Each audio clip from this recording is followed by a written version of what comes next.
How's it going, guys? Well, the Packers have finally made a slight move in free agency, and in doing so, they addressed one of our biggest needs that this team has in the safety position in signing Tarvarius Moore. The safety position definitely became a big need for us, especially after the decline of Adrian Amos and Darnell Savage not really being able to cut it, but Rudy Ford kind of coming in and filling in decently for a few games, but there still was a lack of consistency and a lot to be desired in that position. So in signing Tarvarius Moore, the Packers are once again going for that low profile guy that potentially has a high upside. He's been in the league for 6 years so far, all with the San Francisco 49ers. He is 6'1", 200 pounds, and he was a third-round pick for them. Tarvarius Moore ended up playing 61 regular season games with 13 starts during the regular season, registering 87 tackles, 6 passes defense, 2 forced fumbles, and a fumble recovery. Moore also registered 26 tackles on special teams, and he played pretty much the same amount of snaps on special teams as he did for their defense at just over 1,000 snaps. Tarvarius Moore also appeared in 6 postseason contests and recorded a solo tackle, 2 pass defense, and an interception, which was against Patrick Mahomes in the Super Bowl. Now, this signing isn't going to be our answer at the free safety position. There has always been hopes and potential there, as it is with a lot of these players, especially with what the Packers go for in free agency this late and not having much cap room, especially when we figure out what's going on with Aaron Rodgers.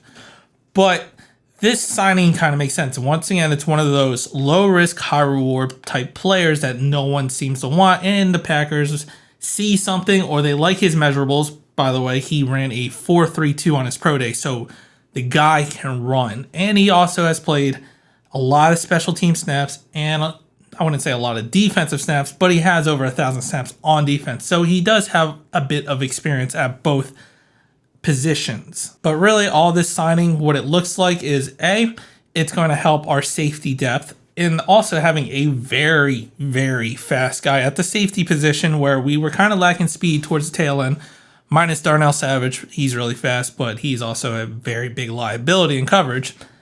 But also another player for Rich Bisaccia's special teams crew and where he could probably be a gunner for them considering how fast he is and could contribute it very well with our special teams. Moving on, a couple hours later after the Tarvarius Moore signing, the Packers once again focused on the safety position and actually brought back Rudy Ford. Rudy Ford did pretty well for us when he came in to replace Darnell Savage in the Cowboys game, came with a couple picks and played really good defense and showed a lot of good flashes. But towards the tail end of the season, started to, I don't know if it was miscommunication, but he wasn't playing as well, and probably because they got some tape on him, but he wasn't playing as well, and that's where Darnell Savage slightly came back and tried to inherit his job back. And Savage played all right towards the tail end, but either way, they were both kind of on the same boat of the lack of consistency. Now, the Packers did only give Rudy Ford a 1-year deal worth $2.5 million and has the chance to compete for a starting job, especially since Adrian Amos is still not with the team. And I feel like depending on how the free agent goes, he probably won't get re-signed with the Packers, especially now that we have Tarvarius Moore, Rudy Ford, Darnell Savage, and I feel like the Packers are going to pick a safety position really high in this draft. So that kind of leaves Adrian Amos out unless they want to sign him for some veteran leadership or someone that knows the system and can help the young guys get on board. But you also kind of have Rudy Ford for that and Darnell Savage in a way. So signing Adrian Amos, as much as I kind of did want him to come back, I don't see the Packers entirely doing it, especially since they just let him go and didn't re-sign him and took on a $7 million cap hit in dead money from him by not even attempting to restructure or add some more years, bring him back. None of that. So he's already attributed $7 million in dead cap. So I just don't see him coming back, unfortunately.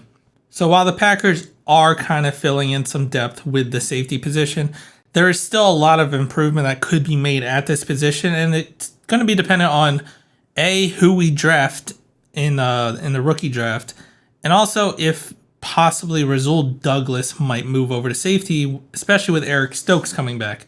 But let me know what you think down in the comments. If you liked the video, hit the like button, subscribe to the channel, and as always, go Pack Go.